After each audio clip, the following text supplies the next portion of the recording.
All right, welcome back to the podcast. Now it is time to preview the Big 12 Conference. Some additions, some losses. Texas, Oklahoma finally gone. Now we add the Arizona schools plus Utah and Colorado. Deion Sanders is now in this conference, plus all the additions last year with UCF, BYU, Houston, and others. So a very large conference now. Questions about is there a dominant team?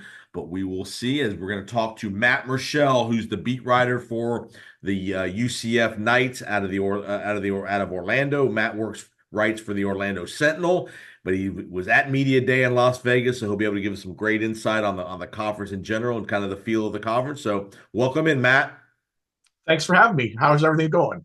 Everything's going well. Hope your summer's going well. I know it's been busy for you covering being out to Vegas and covering the Big 12 plus your Orlando duties and such. So let's start with kind of the perceived favorite that just some of the publications I've read and chatter I've heard around the country seems like Utah seems to be the kind of the overwhelming favorite. Maybe Kansas can push them a little bit. Maybe Kansas State, but just give me your thoughts of being out in Las Vegas. Kind of what's the consensus of who they think the best team might be going in. Well, I think the interesting thing about this league going in is the idea of parity. I mean, that's something that Commissioner Brett Yormark talked a little bit about, when he was in Vegas about there's a lot of parity in this league. Texas and Oklahoma are gone. They're off to the SEC. You brought in four new teams. There seems to be not just a clear cut favorite. There's four or five teams I think you could probably say have an opportunity to win. I think the obvious preseason favorite has been Utah. And I think you look at what Utah has done over the last 3 or 4 years in the Pac-12. They've won back-to-back Pac-12 championships, and so they've proven that they can actually win at an elite level. Kyle Whittingham, as an experienced coach, knows exactly what he needs to do. They bring back I think it's a sixth-year quarterback in Cam I Rising. think Um, seventh is actually. it seventh I year? Yeah, think maybe seventh seven. year. I can't keep up with half of them. I It's like know. six. So I mean, so you got a guy who's got experience if he's healthy. They're a team that everyone seems to feel like they have an opportunity maybe to come in and make some noise right away. I think you mentioned a couple other teams. Kansas obviously is a team that's done really well. Lance Leipold's done a great job, getting that program kind of back from where they were. They were literally in ashes, and now they're in a position where they can actually contend for a Big 12 championship. Kansas State has always been a tough team. They're going to probably be a big push as well. Arizona, I mean, another Pac-12 team comes in here. Arizona had a great year last year, winning 10 games. I know their head coach Jed Fish went off, to the Washington job, but they still return a lot of pieces as well. And then you've got some other teams maybe in the outliers. You've got a West Virginia team. You got UCF maybe. If everything's kind of Right. turned well. So there's a great mix of teams right here, and I think that's one of the fun things about this league going into this year is this idea of that because there's no clear cut front runner. I think it's going to be interesting to see how week by week things play out and how this league kind of forms itself, especially going into the new 12 team playoff and how that impacts which teams will maybe have a shot at getting into the postseason. Remember the conference champion gets an automatic bid to the playoff, and then obviously there's opportunity for a second team to get in potentially as a wild card. Let's talk a little Colorado. Dion, year two there. We obviously know he's got Shador, he's got Travis Hunter. A lot of noise still coming out of Boulder with, you heard the comments last week about I'm not talking to the CBS reporter and all that stuff. Is there a sense of it's just a lot of noise coming out of Boulder, or is there a sense of he's gradually building something, or what is kind of the sense of what's going on with Dion in Colorado? Well, it's kind of unique. It's funny. I talked to a lot of the coaches at the Big 12 media days, and they said, "Listen, we love having Dion in this league. It draws a lot more attention to this conference." And you kind of laugh at that because you think, okay, and then a month later, he talks about he dresses down to CBS, a local CBS reporter, and won't talk to him. And then there's been some issues with some with other reporters at times. You just wonder, how much will this go? I think you look at this team. To me, I think it always goes back to the roster. I mean, this is a program that's gotten rid of about 90 players over the last 2 years through the transfer portal. I mean, it is unbelievable how much he's overhauled this roster through the transfer portal and trying to get some guys to the high schools. It's going to be a challenge. I mean, they've got an early schedule where I think they can do well and put up some early wins. But again, is it going to be a repeat of like last year? They started out really hot and everyone thought they were going to be, oh, Yeah. look, Deion's got him in the top 25. And then they lost, like 8 games in a row, 9 games in a row. And that just kind of sent them kind of spiraling. I think that's going to be the challenge this year for them. Shador is obviously going to be an elite quarterback. They need a good offensive line. Their offensive line has been totally rebuilt. I don't think there's a player back from last year's offensive line, at least a starter back from last year's offensive line. That's going to be key for them.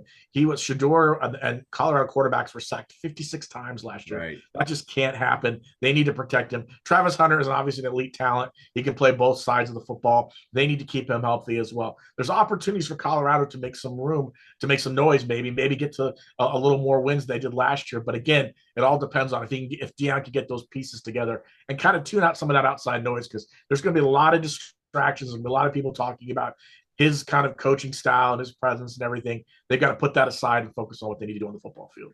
Let's go to the kind of the middle class of the conference, the Baylors, the West Virginias, the UCFs of the world, the Iowa States of the world. Give me a team or two in that middle class that you think could make a significant jump and potentially contend.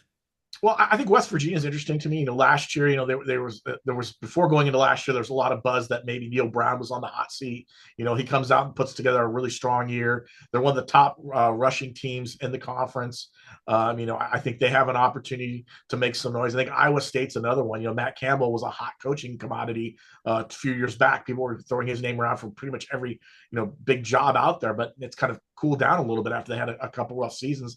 He returns a lot of talent. I think he's got 18 or 19 players, starters coming back from last year's team. They feel like they're a team right now that could probably be a mix. And I think UCF, as you mentioned, I think UCF is right there as well. I know a 6-7 mark wasn't what Gus Malzahn wanted in his first season in the Big 12. They've done a lot of offseason changes, not only tweaking their coaching staff, adding new players, redoing their strength and conditioning program. They felt like they weren't ready for making that move to the power conference, and they feel like they're that way now. And they brought in a solid quarterback in KJ Jefferson. So I think those are some teams to maybe keep an eye on. BYU is always a team I think that's on the outskirts that maybe can make a big push as well. And then again, the rest of the Big 12, I think, is going to take a little bit of growing spurts over the next couple of years before they find themselves in that mix as well. Talk about Willie Fritz going to Houston from Tulane, really good coach. Obviously, may not, he's taken over a situation that was kind of going the wrong way with Dana Holgorsen. Fritz will be a good coach in that league, you believe? Mm-hmm.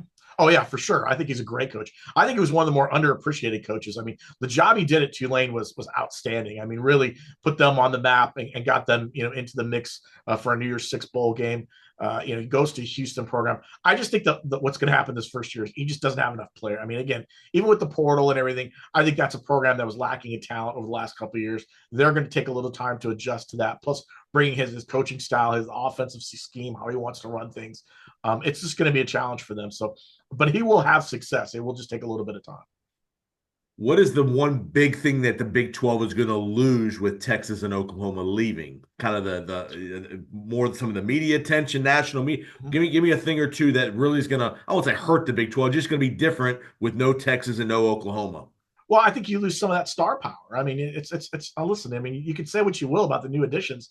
They just don't have the star power of Texas and Oklahoma. When the Red River Shootout's going on, that's a series that everyone loves. That's a rivalry game that everyone tunes into for that weekend. You don't have that now. That goes over to the SEC, so to speak.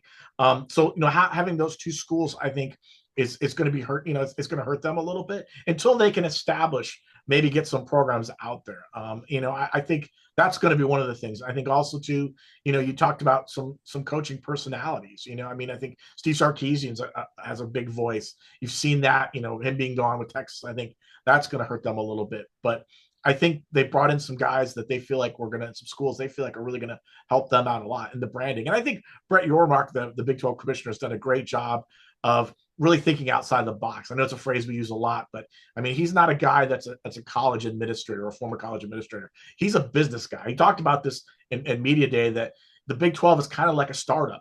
It's a startup company. You're trying to find ways to kind of maneuver through, and you're doing things to make success and to have that success. And I think they're trying to do that a lot more. And I think you're going to draw a lot more attention, a lot more eyes to this conference.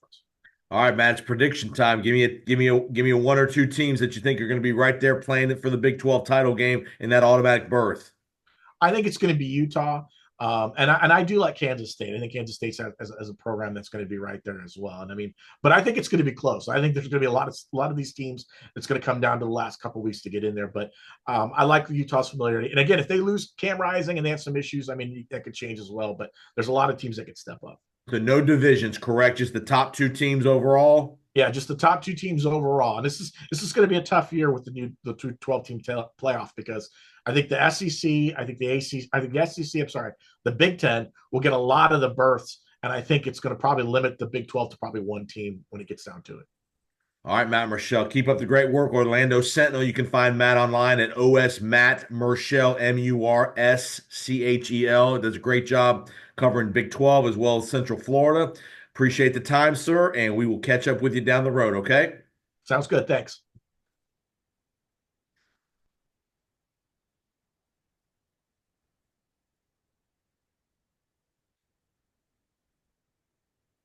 All right, welcome back to the podcast. We are going to talk a little University of Central Florida, the Knights. UCF coming off of a 6-7 year in 2023, 3-6 in their inaugural campaign in the Big 12. Now the Big 12 is without Texas and Oklahoma. A lot more of an opportunity, I think, for Central Florida to be a major player in this conference. No better person to talk all things Central Florida than their beat writer for the Orlando Sentinel, Mr. Matt Murschel. Welcome back to the podcast, sir. Thanks for having me. Appreciate it. Hope your summer went well. I know you were at media days out in Las Vegas. Give me a sense of, obviously you cover this program year round. Give me a sense of the I won't say disappointment, but what was the consensus of post year one in the Big 12? Are they where they kind of thought they would be? Kind of, obviously record wise, they wanted to be a better record, but are they feeling like they got some things accomplished in year one of the Big 12? Well, yeah, I think Gus Malzahn, if you ask him, the UCF head coach will tell you it was disappointing. That's the word he's used many, many times. Is that they felt like they had an opportunity to maybe have a better season that first year in the Big 12, and it just didn't happen. They struggled to finish games. They struggled with depth. There were opportunities to win some games late in games that they just weren't able to get to. I think there were 4 or 5 of their losses, which really came down to the last quarter where they could have had an opportunity maybe to get the win, but they weren't able to do that.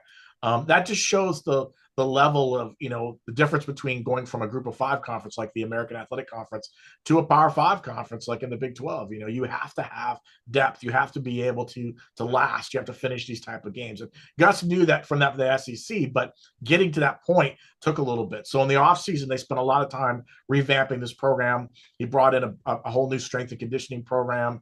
He went out and got some new coaches, brought in a new offensive and defensive coordinator. They tweaked some things. And Gus said he wanted this team, he felt like it was soft. He wanted this team to get tougher. They needed to be more physical. And he also wanted this team to take on his personality. He felt like last year, this wasn't really his team. They didn't act like his team. So he wants to take on that, be a more of his team. And he's gone back to taking over play calling duties. So all this together, he feels like will help them have success in year 2 of the Big 12. And if you followed Gus Malzahn's career, Gus has always had when they've had a dominant running attack. I mean, bigger quarterback. I know they had the year with Nick Marshall. They obviously had the year with Cam Newton. When they've been able to run, that's when they've been the most effective under Gus Malzahn. And they've got an opportunity this year. I think looking at what they brought in with KJ Jefferson, they still have RJ Harvey, who came off a 1,400-yard rushing year. They bring in Perry Bone from Toledo. I mean, two of the top 10 running backs in the country last year are now in the same backfield. Talk about that philosophy that he's kind of probably going to want to get back to, of a grinded out, run to set up the pass kind of deal, and really lean on that running game. Oh yeah, for sure. Gus's offenses have always been predicated on the ground game. He wants to run the football. They were able to do that last year, obviously. I mean, they were the number 4th best rushing team in the country. RJ Harvey had a career year with 1,400 yards. But John Rice Plumlee, who was a dual threat quarterback, got hurt, was limited. His knee really wasn't able to let him to do some of the things they wanted to do. They bring in KJ Jefferson, a huge back, a huge quarterback, 6'3". He's about 250 pounds, I think the last we heard. Big guy who could throw the ball down the field, but also could take off running. They added a few more running backs to the running back group. They added in a transfer in Miles Montgomery from Cincinnati. He was basically the Bearcats' second leading rusher. They brought him in to help out. They brought in Penny Boone, as you mentioned, from Toledo, a guy who had over 1,400 yards. I had to look this up. I don't think, except from North Carolina a few years ago, I don't think there's been a team that's had two over 1,000-yard rushers on the same team. So they've really kind of built up that running backs group. It's probably one of the best in the country. And Yes. Gus feels like this is a group that they can run the ball, and then they can open up the play action game and maybe get the ball down deep and do some other things with the passing attack. So this running attack is going to be the reason why UCF is going to have success this year. Do they have the offensive line production to be able to open up those running holes? Yeah, they think so. They've got three guys who are returning starters from last year. They've got a lot of depth. They brought in a few transfers as well. They feel like they have some guys that they can move around. Versatility is the word on the offensive line. They had 4 different guys take snaps at center last year because of injuries. They're trying to limit that. They want to make sure they have a consistency on that offensive line. And part of that is training other guys to be able to handle those situations, because a lot of teams don't do that. They've got 4 or 5 guys that they've trained at center, so they could step into that center spot in case something were to happen, and other spots as well. So I think they believe they've got enough offensive linemen to help out and keep that running game going. All right, let's look at the defensive side of the ball. Obviously, that was the weak area. They were not very good against the run last year. Stat I saw, they were 0-6 when they gave up more than 26 points in a game. They didn't win a game all year when they get, and they were, like you mentioned earlier, they were in a lot of close games, a lot of fourth quarter games that 6-7 record could easily have been 8-5 or 9-4 if the fourth quarters go differently. Talk about the defensive improvements or the lack or the personnel improvements that they're trying to see in 2024. Yeah, you're being kind when you say they weren't very good running football. They were putrid running defensively, stopping the run.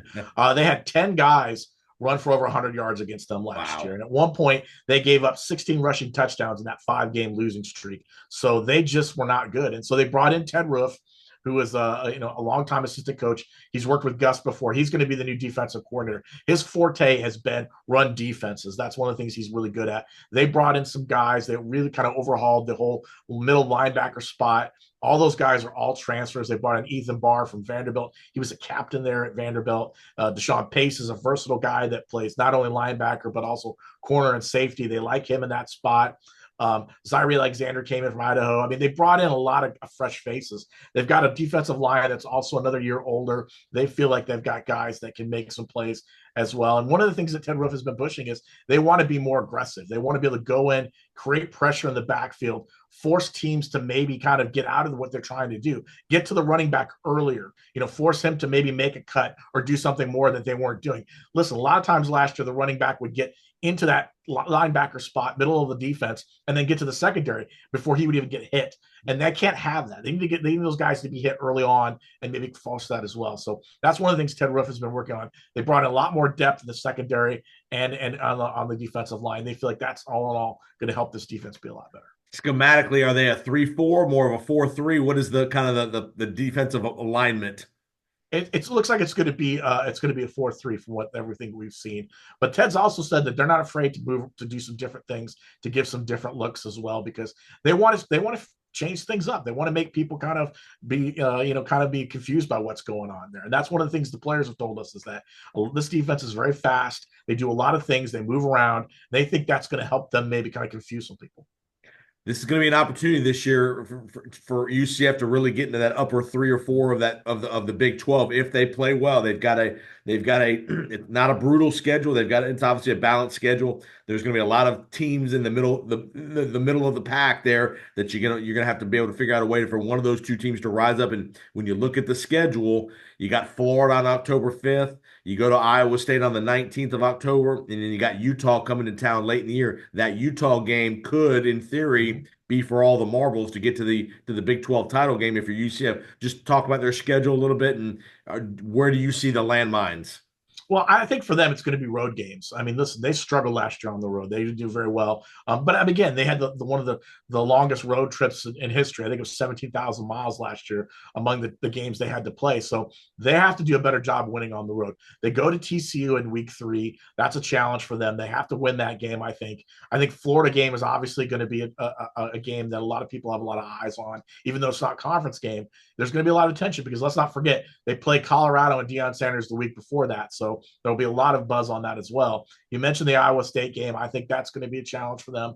I think West Virginia going to Morgantown's always been a tough challenge Right. for a lot of teams. That's going to be something they're going to look at. They got to go to Phoenix across the country to take on Arizona State. I think that could be, even though Arizona State's not a good team, I think that just traveling for them is going to Right. be that. And you mentioned Utah. So those are the games I think that they've really got to kind of lock themselves in and make sure they win. They could, if they start out strong early on, maybe get to that 4 or 5 wins before the halfway part of the season.